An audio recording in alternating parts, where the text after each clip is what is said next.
And we are back. Welcome, everybody, to Keeping You Wise by Keeping It Real, where we bring authentic and real conversations to fuel the soul that you could share with others. This is our 16th episode, isn't it, Paula? It is. Can you believe it? It's been 16. A lot. This is pretty cool. 16. Today's episode is 2025, a year to reflect, reset, re-energize, and refocus. My name is Chris Solomon. And of course, I am here with my co-host Paula Bell. So, how you doing, Paula? You know, I'm doing all right. It's 2025. Good. It's almost. I guess this will be the first full week in 25, right? So, I'm doing pretty good. I'm excited about today's convo. I'm excited that you're leading this. But once it's not me, so new things in 25. I'm happy trying about to be like you one day. You know, it's the first step. But hey, what is your? What did you say that your theme was? I know that we're going to go into the reset, reflect, refocus, re-energize. But you're going to what in 25? I'm going to thrive in 25. Yes. I freaking love that. Thrive in 25. Yes, sir. That's what I'm going to do. Before we jump into our topics this month, everyone, we do have a couple of disclaimers. First and foremost, we are not therapists, and we will not offer any medical advice. We're not trained, qualified, or able to diagnose or treat any form of mental illness or disorder. Some topics also may be triggering. The purpose of our video cast is to have real and authentic conversations that provide wisdom to all of us. So interact with us via chat. We love to hear comments, questions, all of the above. Now, our episodes typically usually last about 45 minutes long, but if it gets crazy, if it gets good conversation, it could go up to an hour. They're real laid back segments where we're just open, we're honest, we're authentic, we're real. And we air these segments typically monthly. We'll have a guest speaker sometimes that will speak on a wide array of topics from mental health to self-improvement to entrepreneurship, career development, more. You name it, we talk about it. Make sure you subscribe to our channel so you get the notifications. We have Life Coach Sensei. We have Keeping You Wise by Keeping It Real, where we go live. So let's jump right in.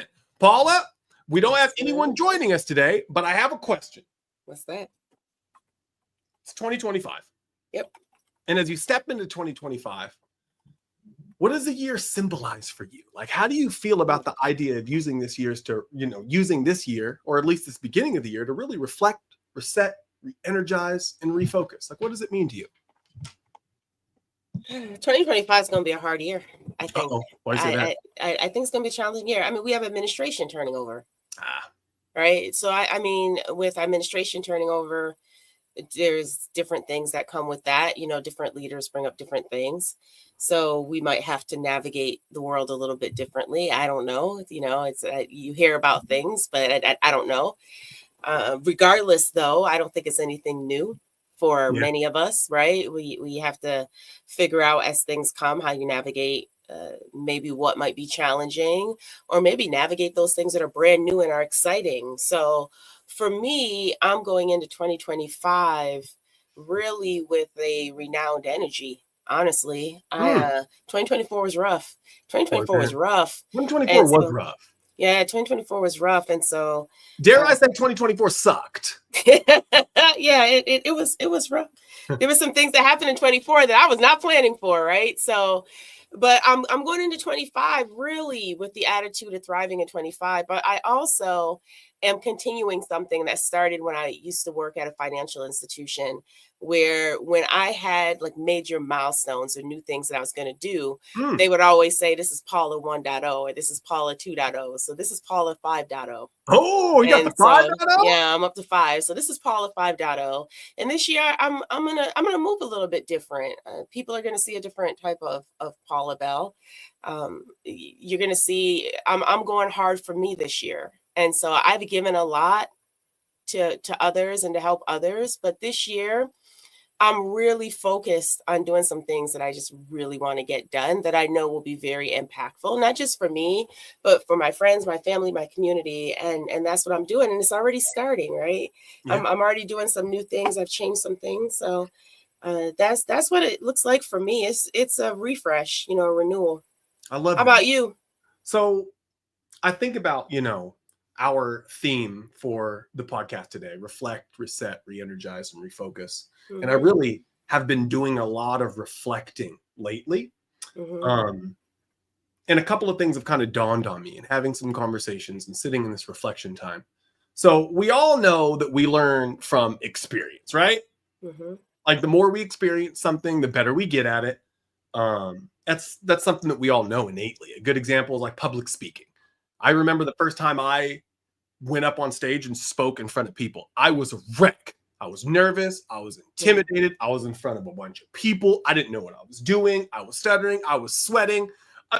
You don't even want to know how much I was sweating that first time I was doing some kind of public speaking, Paula. It was rough, and I'm sure that you were probably the same way. First time, was it crazy?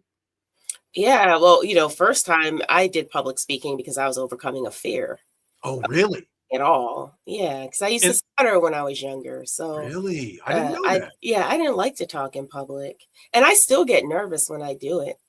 To this day, even though I've been doing it for almost 2 decades, I still get And you're nervous. good at it. Yeah, but I wasn't at first, like you said, right? Mm-mm. And then sometimes that feedback can be brutal. So When brutal.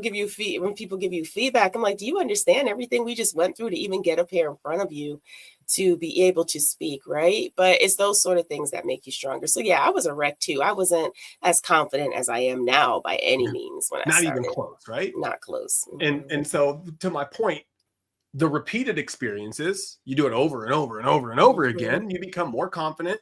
You become better at your pacing, or your speeches get good. You have more stories, the depth. You're just better, right? Because you've done it a bunch. So we all know that the more we experience something, the better we get at it. It's the thing. Now, I don't think, in my reflection, I actually don't think that it's the actual experience that leads us to get better at the thing. I think that it's the reflection on the experience that gets us better at the thing. I mean, think about it. How often do we really sit in silence after our days or after whatever we go through? It's very rare. Even on our commutes to work, we're listening to music. In the shower, we have a podcast on or music. Someone's probably commuting right now listening to us. In the evenings, we drown out the noise with, watching TV, reading books, or whatever. And we rarely just sit in silent reflection, which is why I think it takes us multiple experiences to learn something or get good at it. So I assert in my reflection that reflection is the secret sauce. Your experience leads to an opportunity of reflection. That reflection leads to knowledge, and rightly applied knowledge leads to wisdom. You get better, you get faster, you get more confident, you get better at your stories, yada, yada. So I am going to be intentional this year about the reflecting on things that don't normally come with reflection. I don't usually reflect after a day at work, reflect after a conversation with a loved one, reflect after a rough conversation with somebody. I'm going to do a lot more of that. And I hope that I can experience things less and still get more proficient on it, because I'm spending way more time in reflection than most folks do when they experience that. So that's my hope. So this year, I really am going to be in a lot of reflection. And then we talk about resetting. We talk about re-energizing. We talk about refocusing. And all those are huge. So looking back at 24, thinking about reflection in general, what are some of the moments that stood out as defining for you? Were there any lessons that you learned that you could think of inspire our listeners or anything like that? Because I mean, let's just be real. What'd you say? Something 24. I'll come up with that. I had a good rhyme for you about 24 and 25, but usually we learn the most in the difficult times. So what do you think you gleaned out of last year? I think the hardest one was my daughter's medical emergency. I think that was my hardest one. That really tested me of, do I actually practice what I preach? Being a life coach, being a career coach, professional coach, a motivator, an encourager, an inspirer.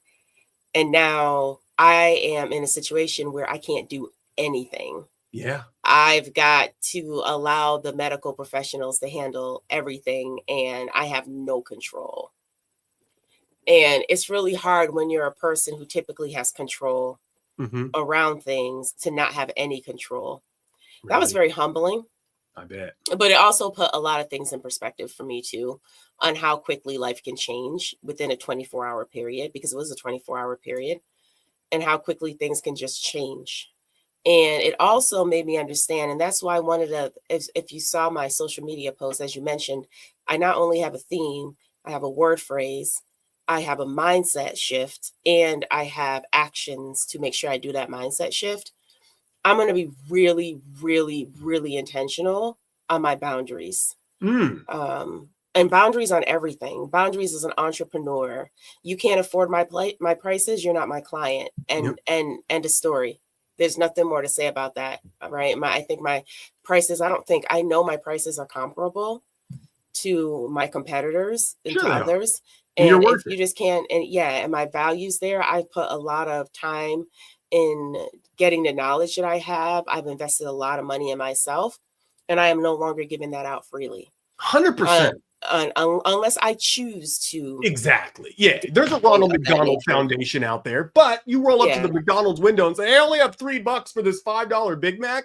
They're going to send you on your way. Sorry, come back with $2 and get the Big Mac, or hit up Ronald McDonald Foundation. Exactly. Yeah. So, I mean, it really made me think about the value that you have for the amount of time you have on this earth, because nobody really knows how much time you have on this earth. Because, not any day is promised. So anything can happen at any point in time. So I'm going to be really intentional on my boundaries. I have no problem giving. I'm a giver. I'm generous, and I will still give. However, I've also got to watch that so it doesn't deplete me, and I don't get I keep energy going. It takes a lot of energy for me to do what I do day in and day out. And I love doing what I do day in and day out. But to your point, I've got to fill myself up. Yeah. So Sundays are my days of filling myself back up. And those are my sacred days. And I've had people who've tried to get me to go to events, who tried to get me on phone calls, I'm not doing it. I'm just not doing it. Yeah. So Sundays, I probably won't even answer your phone call unless it's an emergency, or I put my phone on do not disturb. I need a moment. I need to take a beat, because one thing that I also have realized as I've traveled is we're one of the only countries I know of that work this much. Yeah, we are. For the countries that I have went to. I'm not saying we're the only one. I'm just saying one of the only ones, right? We burn ourselves out. And you can't burn yourself out on both ends of the candle. Yeah. And so I don't want to be that person, and I don't want to burn other people out. And so I'm just going to be boldly intentional this year. That medical emergency was the defining moment for me last year. But then there were all the other opportunities that came my way that were defining moments for me last year that really demonstrated that I do have value. I'm really good at what I do. You are. And even despite my daughter being in the hospital, I did 4 speaking gigs while she was in the hospital. And one of them was a keynote. And I just kept it pushing, right? That's hard. It is. You talk about some resilience, that's hard. And so I know my worth. I think a lot of stuff was defined for me in that moment, but there were a lot of things leading up to that moment that was preparing me to be able to handle it. But I would say the most defining moment for me, still with my daughter's medical emergency, was actually how my kids responded to that. My daughter's mentor was amazing. Really? Her mentor was better than mine. Her mentor was amazing. And the fight she has in her is amazing. And all of that. And then just watching how much my son supported. As he lost his best friend, we had to put our dog down while she was in the hospital too. Oh, no. So, I mean, it was a lot going on. But it just showed how strong we are as a family unit. And so for that, I'm grateful. Yeah. For that, I'm grateful. I personally say it takes a village.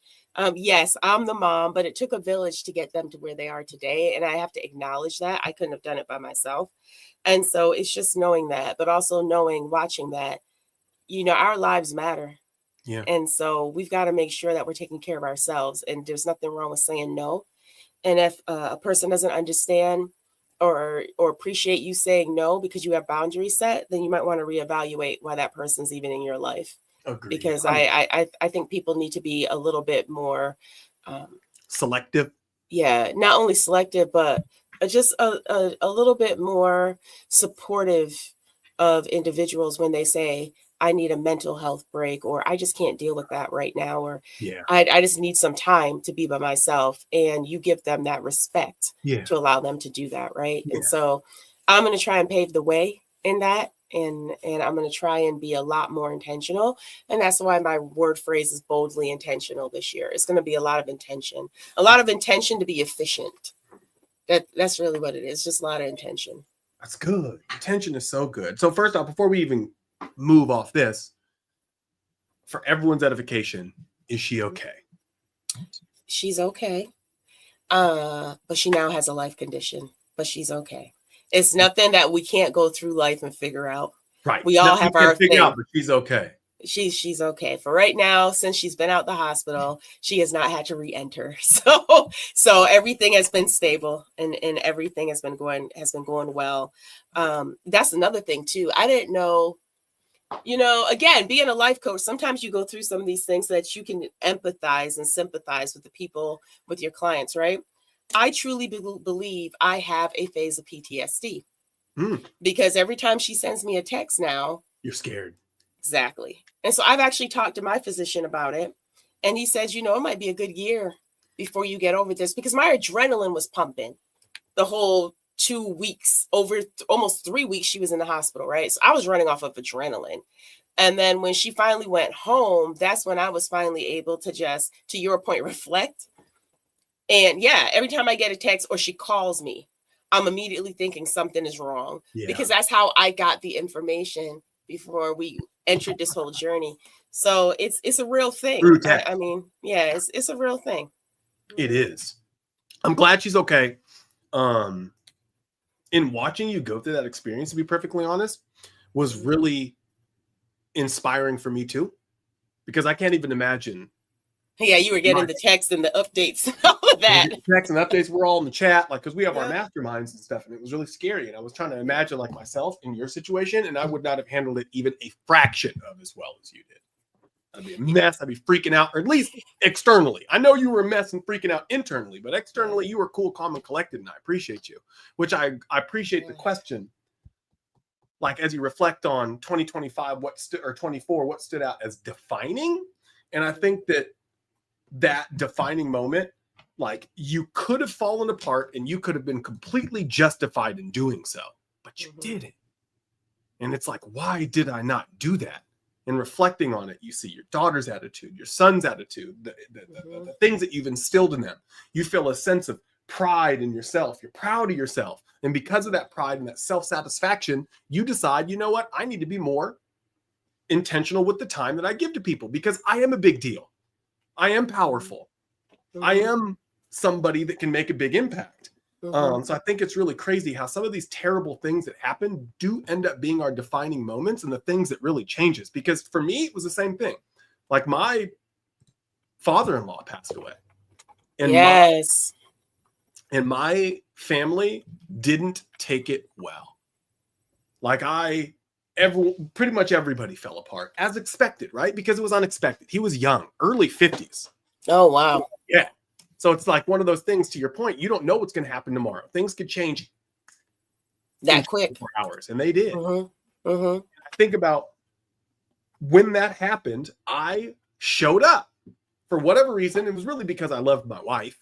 It's her fault. She was so hurt, but I showed up. I was there, and I made the calls, and I talked to the people, and I took care of everything. And it was really difficult. It was really hard. And this last year, as you can imagine, has been very difficult, painfully, dealing with the grief. But I feel good about it.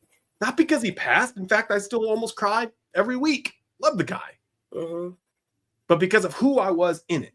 I think the hero's journey. You've heard about the hero's journey, the whole symbolic thing. It's in everything. Stories, movies, everything, right? It's you have a hero. Think about every Disney princess on the planet. Luke Skywalker, Harry Potter, Frodo. They all went through the same journey. And essentially, they start out regular, they go through all this, there's steps, and then they hit this thing called the ordeal. The ordeal is where the hero faces their greatest challenge or fear, emerging transformed by the experience. After that, they get a reward. Seizing the sword, getting the ring, whatever. After overcoming the ordeal, you get and gain some type of reward or insight or power or knowledge. And then the third step is you return with the elixir. The hero returns to their ordinary world with a newfound wisdom or skill or resources to benefit others. And we fall in love with these heroes. We watch them in our movies and read them in our books because we have this deep, innate understanding that knowledge, that when you face hardships and overcome them, that pours into you something that gets us closer to our ideal self. We got to go through struggles to become our best selves. But if we're honest, we often pray to God and say, hey, take the pain away, God, take the situation. But if we're truly honest and we did that reflection, we should probably be praying not for a better life or for less problems, but to be stronger. So strong that we can handle anything that life throws at us. And every so often, God, because God's God, gives us those situations organically, like your daughter, like my dad, that we realize that we can go through some of the worst things in life, get hit in the face, and we're not made of glass. We're not going to shatter to pieces. We're not going to break and be all jacked up, but we're actually going to come out the other side stronger. And I see you having come out that battle stronger. I feel stronger having gone through it. So I would tell any of our audience members who went through a really crappy 24 like we did, congratulations. Because, hey, I, didn't know about that 24 leads to a thrive in 25. So that's kind of what I gleaned from last year, that same hardship, that same, roughness. But if we jump back from, reflection to the next R, which is our reset, how do you do that? Like, why do you think it's important to reset at the start of a new year, start of a new journey? How do you personally go about hitting that reset button too? Well, I reset the last 2 weeks of the year. So I started doing that. See, so you're the fifth person now who I've inspired. I have 2 companies and 3 people who now take the last 2 weeks of the year off, who say that was inspired because of me doing it. And, the reason I did that was because in 2014, I actually went through a depression. I didn't even know I was depressed. So I was going so hard that I didn't even realize that I needed to sit down somewhere and just sit for a moment. So I start to reset at the end of the previous year, and I start to rest, and I do things that work for me, that help me, that allow me to look at what I did for that year, figure out where I have some gaps. I don't beat myself up. If I didn't achieve some goals, I just didn't achieve them. I'm quite sure it's because something else came up that needed to be handled. Yep. And then I figure out, okay, so what can I really handle in the next year, so for 25. So for me, it's really just sitting back, like you said, and the first day that I'm off of work, I am extremely lazy. I do whatever I want to do. If that means I just lay in bed all day and just watch holiday movies and eat all day, that's what I do, right? And I actually don't even care what I eat. I know that sounds really bad for my fitness enthusiasts out there. The reason I do it is because that's my way of trying to purge in a way. I just release. And some of it, then I have to work a little bit hard to get all the stuff out and whatnot. But I just have a moment. I just exist for a day, just for 24 hours. And then I kick back into gear and I start to think about, okay, what else do I need to do? And I do it on a time frame where I don't feel like I have these deadlines. So there was some stuff I wanted to do over the 2 weeks that I was off. I didn't get done. I don't care that I didn't get it done. It'll get done when it's supposed to get done. It just wasn't supposed to get done then.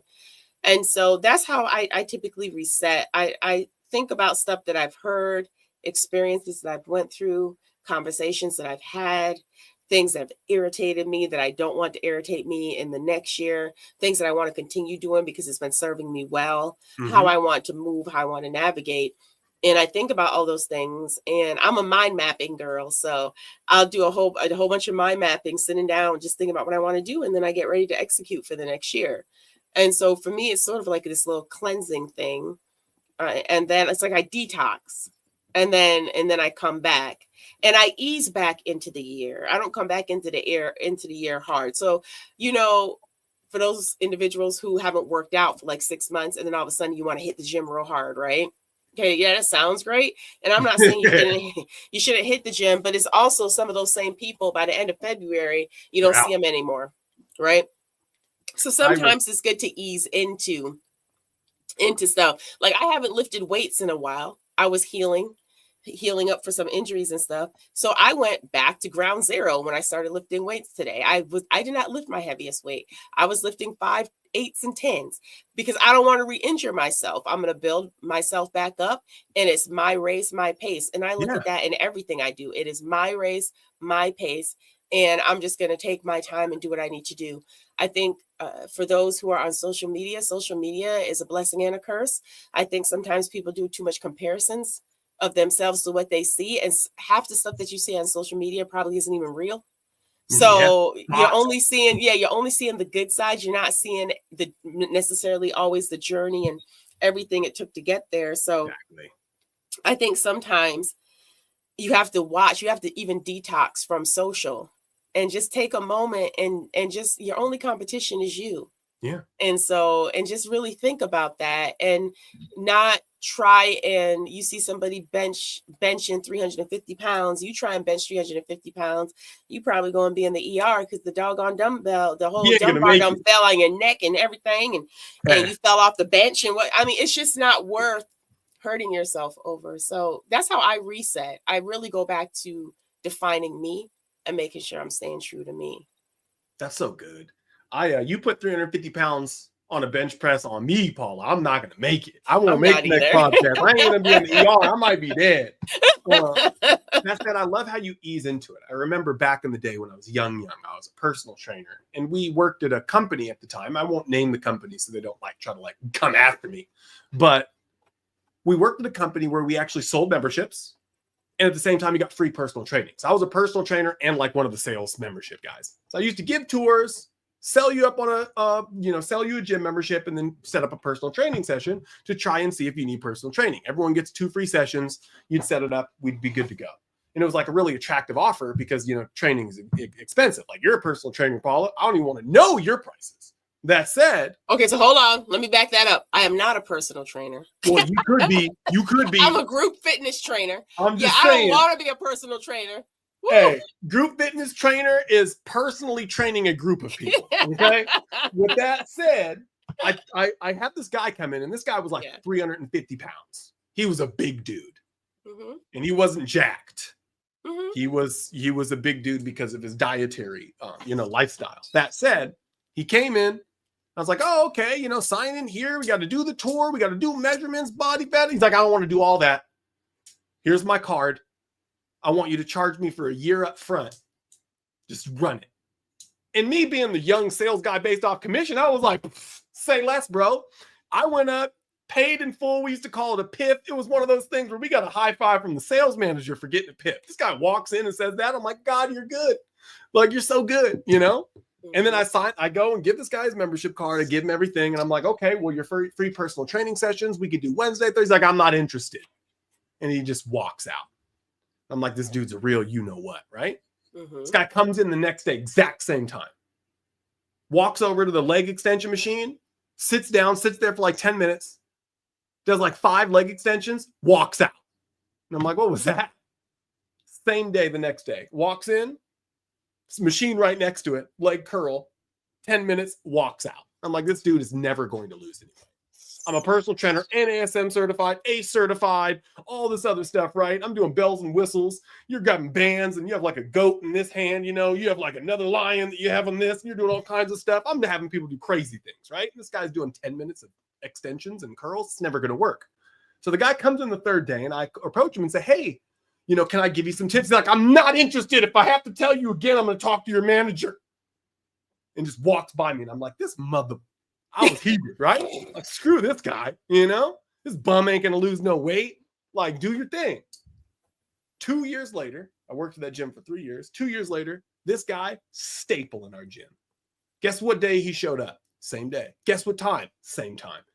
And every day, he did 10 minutes this day, 11 minutes that day. 2 years later, this guy's working out 2 hours and has lost 200 pounds. Shredded, jacked. And he told me, he's like, I wasn't trying to be a jerk. I just needed you to understand that it was slow and steady for me. It was about consistency, not intensity. It was about I needed to get consistent before I got in there, not intense, so I burnt myself out. You didn't see that it took me 30 minutes to look at my fat self in the mirror and put on this shirt because I felt terrible about myself. You didn't see that I had to sit in my car for 30 minutes crying, looking at myself saying, go in there, they're not looking at you. You didn't see that. But I had to go through that. So I had to start small and I had to build. And I said, you know what? That's the best advice that I've ever given or I've ever gotten. Thank you. So I think that you're really onto something because I've seen it work in real life. And I feel, kind of the same way. I'll also say, I love that you introduced me to the whole shutdown for the last 2 weeks, because when you say, oh, that first day after work, I just do whatever I want to do. That whole 2 week time, I'm doing whatever I want to do. I'm getting fat. I'm watching movies. I'm at the point where a week and a half in, I'm spending more time trying to find the movie than I'm watching it because I've already seen everything at that point. I call it my icing / degenerate time, Mm-hmm. where I truly just shut down, rest, and recover. Mm-hmm. So Tamian, obviously you know Tamian. For those of you who don't know Tamian Dysar is a business owner. He owns Think 3D, fantastic personal leadership and cultural development company. He has this bake a cake analogy, right? Where he says, bake a cake, and your life is like a cake. And we went through this whole thing, and I figured out the flour, the foundation of cake, is my self-discipline, doing things that I know I need to do, even though I don't want to do it. Mm-hmm. The sugar, the sweetness of life is like a happy list. I keep a list that I'm grateful for, that I'm happy for. It's the sugar. It's the sweet part of the cake, right? Mm-hmm. You need salt and balance and eggs and binding, like a relationship with God, adding value to the world, butter, all that stuff. But you also need a little bit of icing. The icing is that sweet part. The icing is that part that everyone loves. But if you have too much of it, your teeth will rot out and you'll gain too much weight. But if you don't have any of it, the cake just doesn't seem worth it. And I've realized I've been going through my life with a no icing cake. No drinking, no smoking, no fun. Get to bed early, work out, get swole, keep pushing, go, go, go, go, go. And I'm eating this bland cake every day, and I'm wondering why I don't feel fulfilled. And I realized that I need some icing times. I don't drink, but I like going out and having a beer with a couple of friends every once in a while, you know, having a glass of wine. I don't smoke, but I had a cigar at the Dominican Republic on a president's trip that I won, and I killed it at work, right? I'm not lazy, but man, you wouldn't have known that if you're an alien looking in my house for the last 2 weeks of the year. Like, you have to have that icing time where you could watch your movies or play your games, read your books, or do your thing to make life worth it. And I was just missing that. So I appreciate you bringing icing back in my life by my reset period, which is that last 2 weeks of the year as well. So, for real. Thank you for that. And I would actually ask people to actually give yourself that space every quarter, if not every month. Just give yourself that day where it's just your day, your time, even if it's 4 hours one day out of the month. Yeah. Because that's going to re-energize you to keep going. Yeah. And to go through all the challenges of that you might go through in life. And so I think it's really important that we not just do it the last 2 weeks, but also do it throughout the year. I agree. Because, I mean, if you think about it, we're set up like that psychologically, even in school. Like, you have recess in the middle of the day. So you have to go to English, you have to do history, but you're going to get recess. Yeah, and then you got to go back to your regular thing. And then, so it's kind of like the same thing. Like, we should have our regular stuff, but things that we intentionally put in our life to be re-energizing, like things that we like, things that we love, things that aren't good for us, but feel good. Like, people don't, do things that they shouldn't because they suck. It's because they're awesome. The problem is when you overindulge and all you're eating is icing, you look in the mirror, you smile, and your teeth are all cavitied out. But be intentional about your icing. It's about balance, right? Right. And I think Beverly here said something really cool that I love. She's taking herself back for 2025. And I think like that's really important, because as I coach people, one of the things that we talk about is taking your power back. Because sometimes you've relinquished that power because either you haven't forgiven people, so you've pretty much given back your power and control to them because of that. Yeah. Or maybe you are just letting life get in the way and you're not taking care of yourself. And I think that's really, really important. And I love that she brought this up, and she's taking back herself in 2025. And that's really important. That's so good, and it's so hard. I feel like a ton of us get so wrapped up in just the day-to-day that we forget to really take care of ourselves. Or what's even more common, especially for folks, which it seems like Beverly is, we get so caught up in taking care of others that we forget to take care of ourselves. Right. And I think about Stephen Covey's. You ever read 7 Habits of Highly Effective People? So he talks about this, this importance matrix, right? This important quadrant. And quadrant 1 is things that are urgent and important, tasks that require immediate attention, like crises. You just got to do it. Quadrant 2 is not urgent, but very important, like long-term things like your health or your relationships, etc., right? Quadrant 3 are things that are urgent, but not really important. They're distractions disguised as priorities, like interruptions, unnecessary meetings, dings, bells, whistles. We get hit with all kinds of dings, bells, whistles these days, right? Mm-hmm. And then quadrant 4 is the not urgent, not important thing, time wasting things, no value activities, things like that. And I think a lot of us, most of us, spend our time in quadrant 1 and quadrant 3.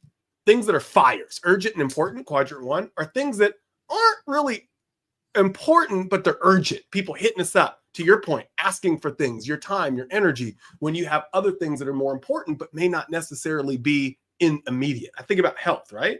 Mm-hmm. Like health is a quadrant 2 activity, at least exercise is. It's very important, but it's not urgent. You could walk around, you ain't have no heart troubles, you ain't got no breathing troubles now. But if you don't do anything right now, 10, 20, 30, 40 years from now, you are going to have heart troubles. You aren't going to be able to walk around. You aren't going to be able to breathe. Mm-hmm. So even though it's not urgent, it is important. And I think if we could, like Beverly, take more time to do those things that are important to us, but not necessarily so urgent that we're taken away from the day-to-day, I think that we would be so much better off. So wise, Beverly. Very, very wise. Let me ask you this, Paula, because you're my spirit animal when I'm in a bind, when I'm stressed out, when I'm freaking out. Do you have any strategies on how someone can reset, like in the moment when they're feeling overwhelmed in the moment or stuck? They don't have time to have 2 weeks. They don't have time to, go and meditate or something like that. Like, what do you do in the moment when you get that text from your daughter and you're scared, you're freaking out, you don't know what to do, but you also are about to go on stage and have to perform? Like, what do you do? Breathe. Like breathe. Unpack that. Take deep breaths and breathe, because when you take deep breaths in, you're calming your body down. And so when I had to go, when I had to go do a keynote, I just found out that our dog was at the vet, just got the injection to be put down, and I had to call my son. And then I had to called him before and then the keynote? Yeah, I had to call my son and tell him that they had to take him down. We're not going to be able to take him to the vet tomorrow. They had to take him down. I mean, I would rather, but I was misery. My son was at work and I was about to walk up and do this keynote. And yes, I got off the phone. So when I got off the phone, I literally did this. I took a deep breath. I looked up to the sky and said, God, you got to give me strength on this one, because I just need everything. I'm tired. I'm drained. And at this point, my daughter had been in the hospital for a little over a week. So I've been spending the majority of my days at the hospital, right? Not getting good sleep because every day you wake up, you're waiting for those results, her results, and you're just praying to God that everything's going to be okay. And so I literally just took a deep breath. And again, like you, I am of the Christian faith. That's how I grew up. That's where I believe. And I know everybody has their different beliefs, and that's fine. Mine just happens to be the Christian faith. And I had to say a prayer right quick, because I was like, the only way I'm going to get through this is with your help, because I don't even know how I'm even standing right now to be able to do this. And I got up there and I did what I had to do. And then I left and I had to go immediately to another speaking gig, because I had to speak at another event that night. And so I left there, went to another speaking gig. Then I didn't make it back to the hospital, but I had to teach class the next morning and do a 3-hour strat meeting that afternoon. So I didn't get to see my daughter until the next day in the evening.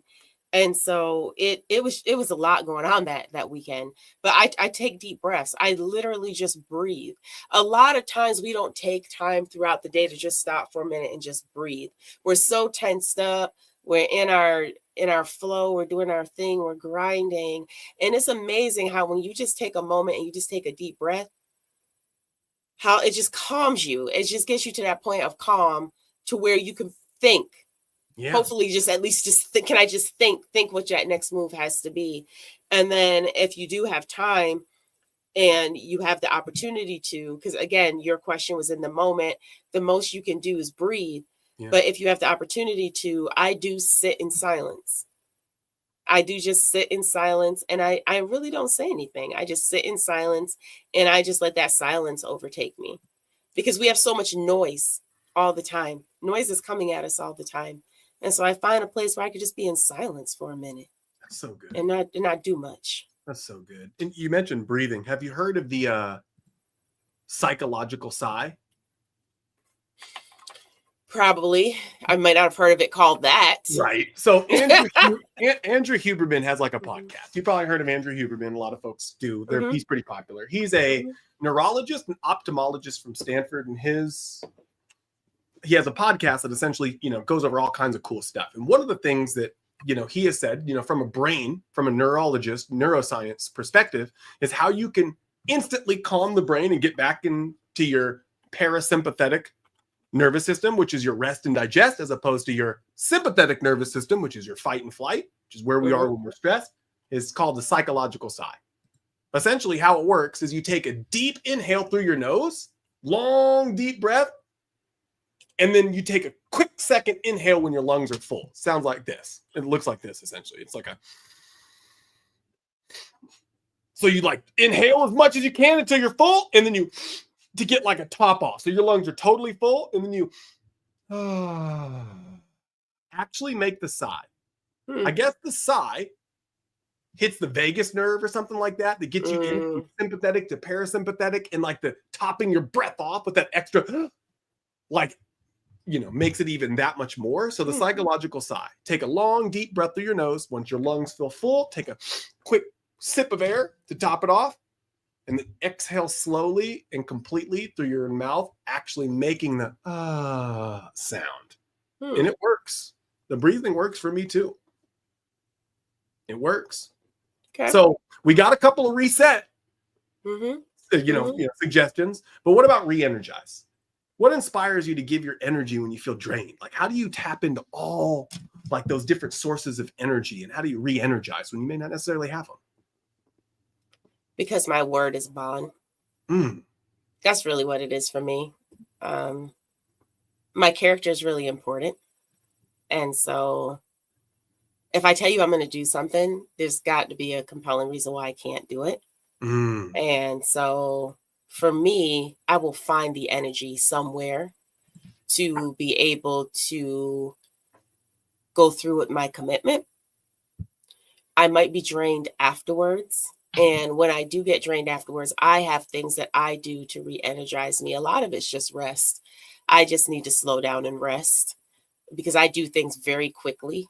And sometimes I feel people, that's a blessing and a curse, because I think sometimes people think because I can deliver and execute quickly, that you could just keep throwing stuff at me.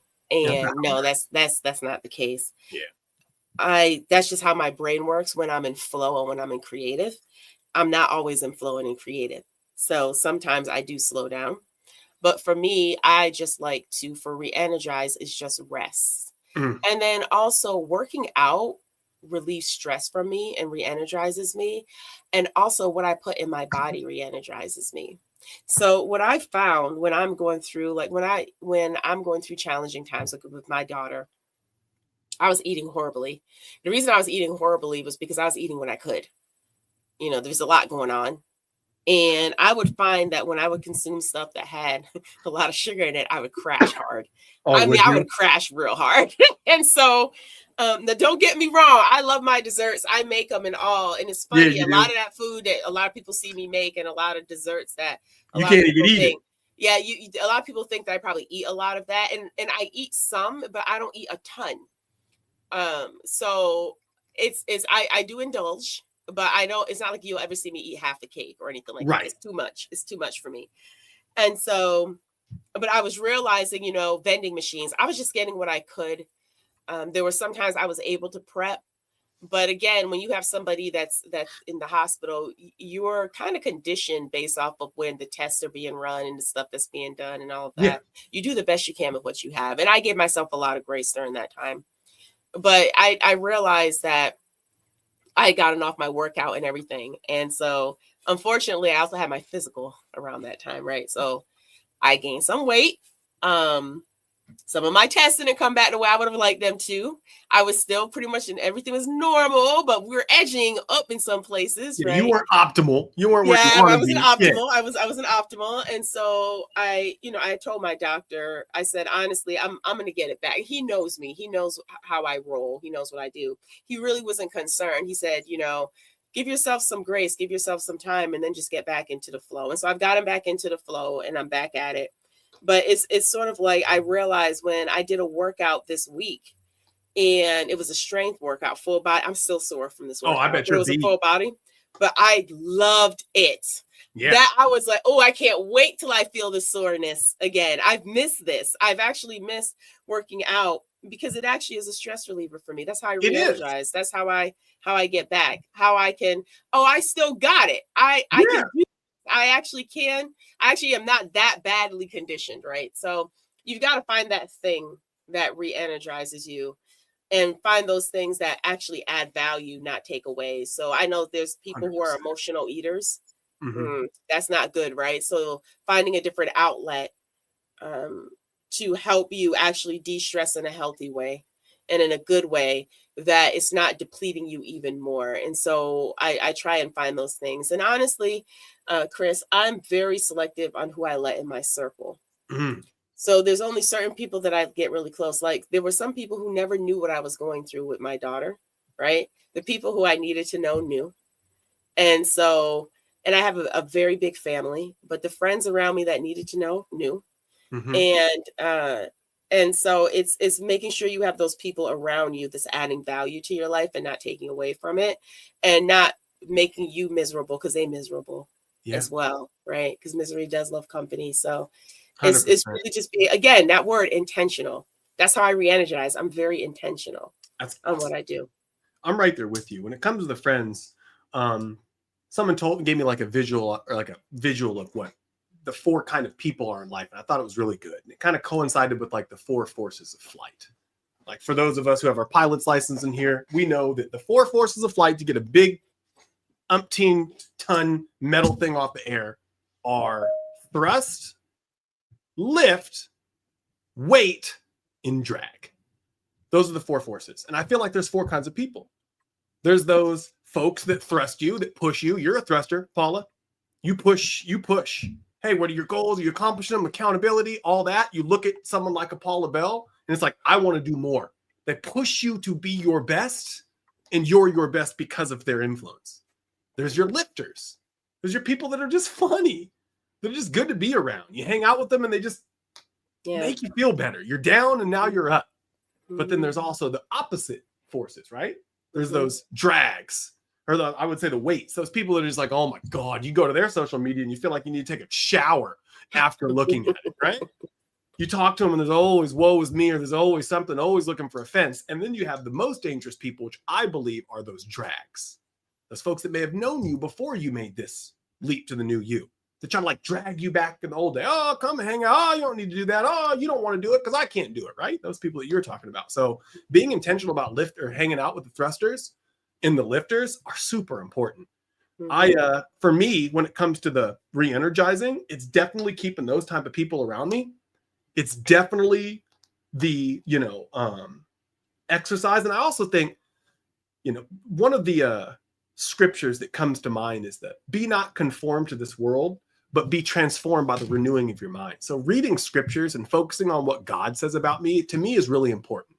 I mean, focusing on what God says about me as opposed to what I say about me is super important because I don't say the best things about me sometimes, right?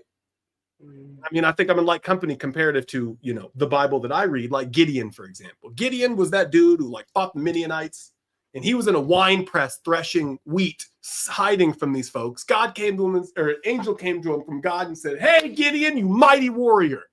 And he's like, mighty what? Hey, I'm scared right now. That's why I'm hiding in this wine press. So like listening to what God says about me, who I really am versus what I say about me is important. And I'll also kind of address the whole Christianity thing because I am Christian. I was raised in the Christian church and I believe it 100%. But I also believe that not everyone believes what I believe. And I think that that's actually a good thing. I truly believe that diversity is our superpower as a nation. I think that our cultural differences make us great. They really do. I mean, we think differently, we have different perspectives, and because of that, we're truly better than the sum of our parts.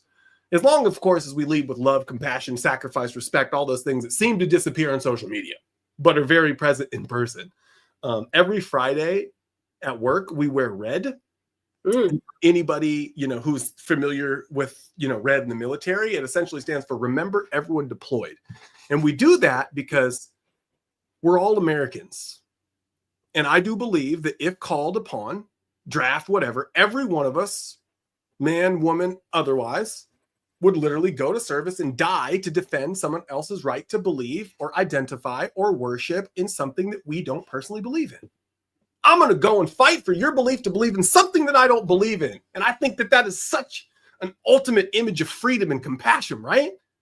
And it says so much about who we are as a nation, and the reason why I love our country. We have to love our differences, not think that we know or we're better because of it. That said, I do believe that really focusing on what God says about me, as opposed to what the chatterbox in my mind is saying about me, oh, you're too much of this, oh, you should probably done that, oh, is just so re-energizing for me. And then the exercise. I'm a big exercise person too. You don't think it would re-energize you, but it does for me.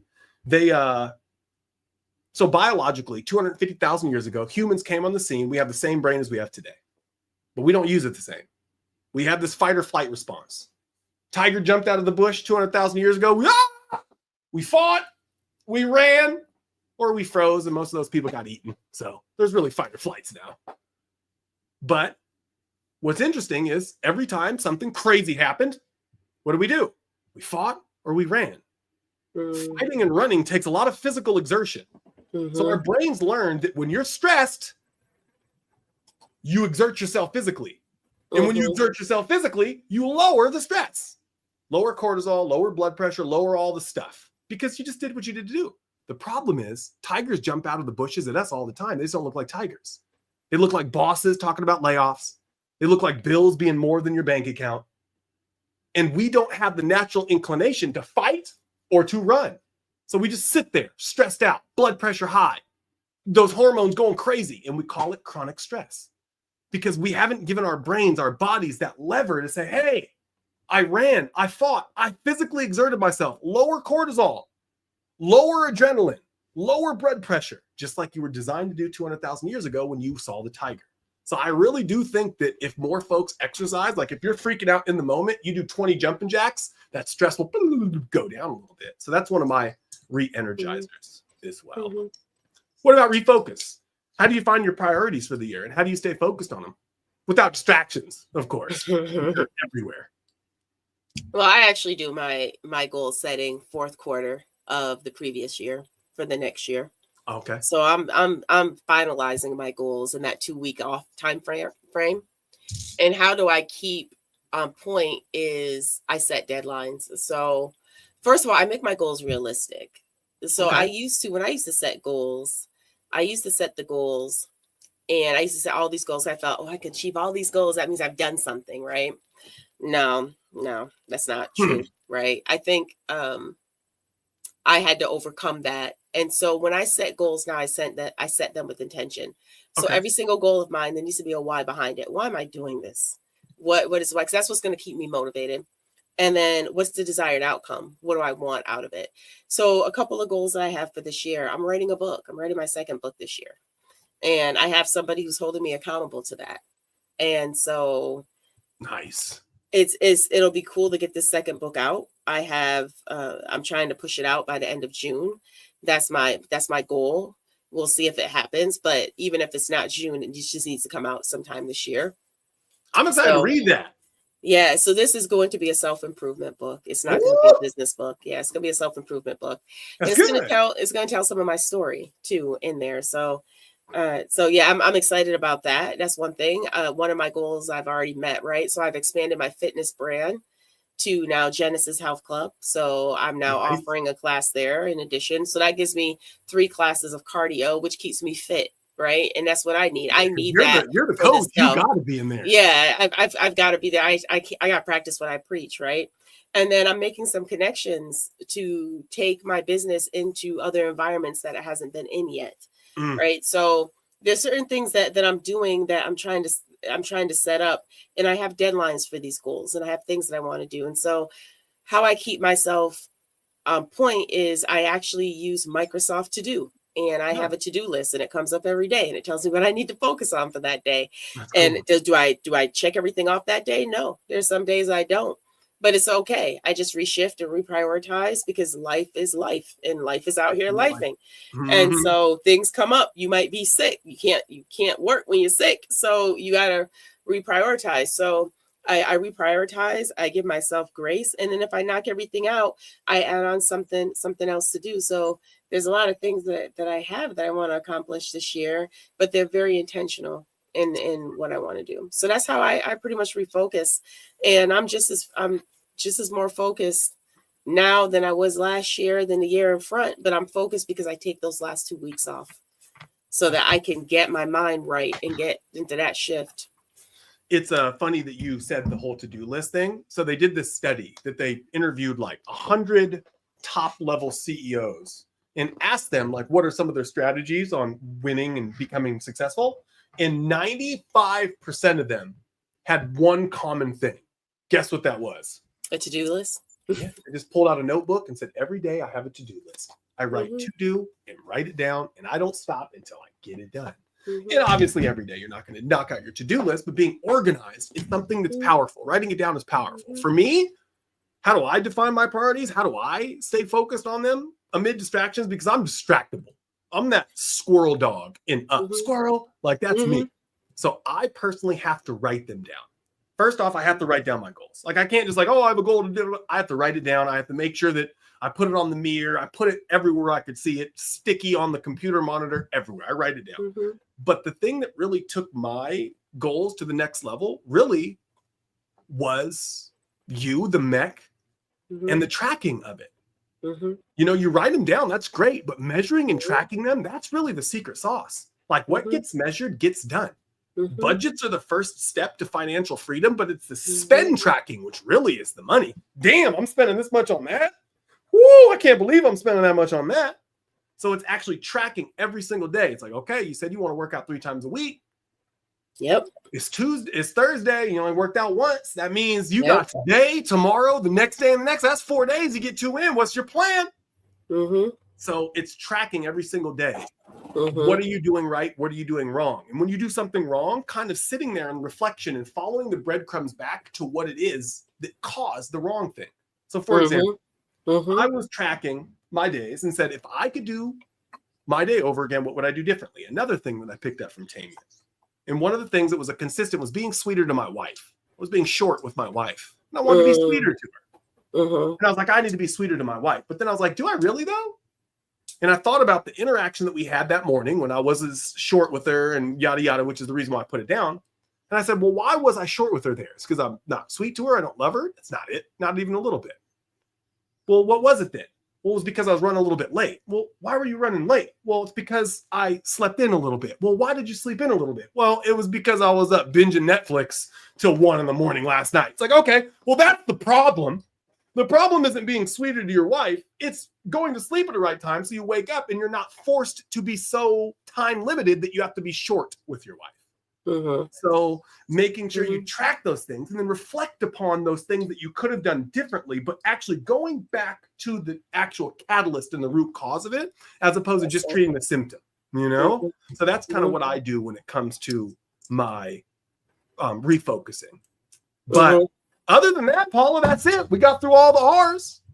We got through all the R's. It almost sounds like we should probably have a session. It'd be interesting to have a session on how individuals goal set and how do they achieve their goals and things of that nature, because I think that's a very interesting conversation to have.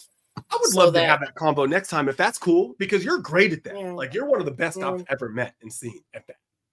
Well, you're 95% more, you'll reach your goals 95% more of the time if you have somebody holding you accountable. So writing them down, that increases the probability, but your improbability increases exponentially if you have somebody holding you accountable. And that person that's holding you accountable is not the person who's just going to be a person who's just going to make you feel good. Oh, that's fine. That's why some people don't like personal trainers in the gym, because their job is not to really make you feel good. Their job is to help you reach your goal. And so when you feel like you can't, and they know that you can, they're going to push you to do what you think you can't do. And a lot of times people take that, oh, they mean. Now, there are some that go a little bit too far. I will say that. Yeah. But in most cases, if you think about it, when you've ever worked out or had a personal trainer train you, have you ever walked out the next day upset, saying, I wish I never did that? No. Nope. Because you probably overcame something you didn't know that you could overcome. So I personally think that, yeah, having that person, not that yes person, not that person that's going to be like you, but that person who really has your best interest at heart to really push you. And that's what I love about the MEC. That's what I love about our mastermind, right? You have somebody like Tamian who's just going to tell you off and be like, no, you making excuses. Stop making excuses. Right. And then you have me who's tracking it and saying, okay, so this is what the data is saying. We're not doing too good, y'all. What's really going on here? Right. Do we need to reevaluate where our focus is? And just having that tight accountability. Circle. Yeah, that accountability is huge. And I do think there's probably more conversation that needs to be had on that topic for sure. 100%. Well, let's go there then. I think we should. But before we do, last question to sign off. If there's one piece of advice that you could give our listeners to help them, reflect, reset, re-energize, or refocus in 25, what would that be? Take your power back. I mean, I'm totally about that. So this is the thing. A lot of times, again, I'm a life coach, a career coach, professional coach, a group fitness coach. And you know what is the thing that I am always coaching people on? Who are you? Believing in yourself, right? Believing in yourself when you don't have anybody there that's going to uplift you. So if you need to forgive. Again, the forgiveness, it sounds cliche, but it's so true. The forgiveness is not for you. For the other person, it's for you. Because a lot of times we're holding stuff in us that's limiting us, right? So take your power back. First, define who you are. Get rid of those things that don't serve you, that don't add value. And my goodness, take your power back, because this is the thing. All of us have a purpose, and somebody just might be waiting on you to fulfill yours so they can fulfill theirs, because we're all connected. Beautiful. So take your power back. That's what I would say. I love that. I feel like self-image, self-perception, like the way that you look at yourself, is probably the most important factor in anyone's life. Like, do you believe in yourself? What Martin Luther King would say, do you truly believe in your own somebodyness?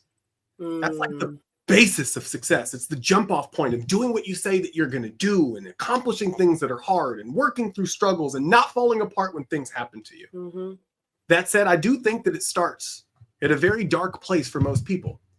That I believe in my own somebodyness because I pulled myself out of the muck and became something is typically the hero story we hear about, right? Yep. So to believe in your own somebodyness, the opposite is I believe in my own POSness. I'm a piece of, and we've all felt like that looking in the mirror.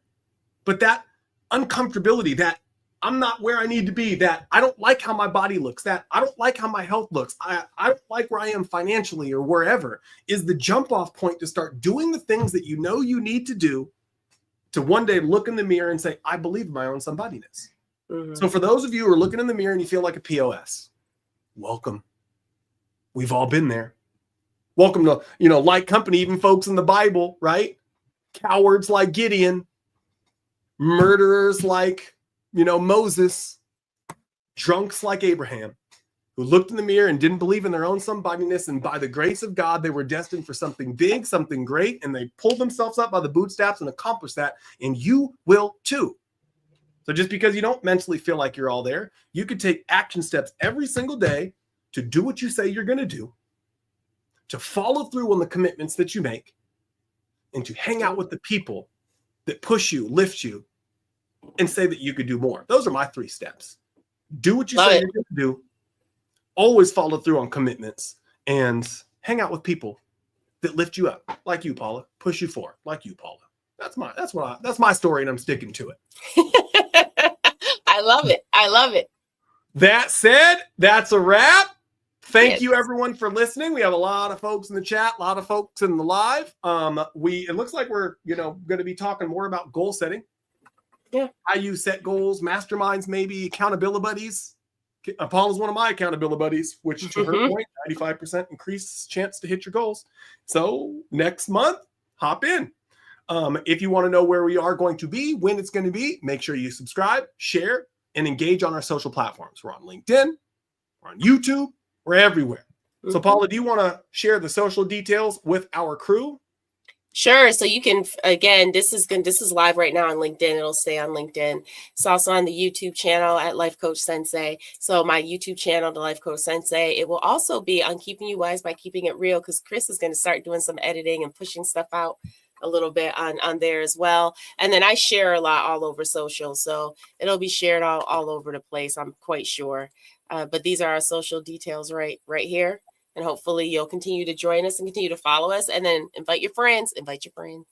Invite your friends. So that's a wrap. We hope you enjoyed this episode, everyone. Thank you so much for engaging, for listening, for being here. To keep the conversation going, please subscribe again to our channels, turn on notifications so you know when we go live and when we post content, and leave as many comments as you can. Even you haters. We love the hater comments. Those were the funnest ones. So if you have something to say, hate. If you don't have a hater, hate on me.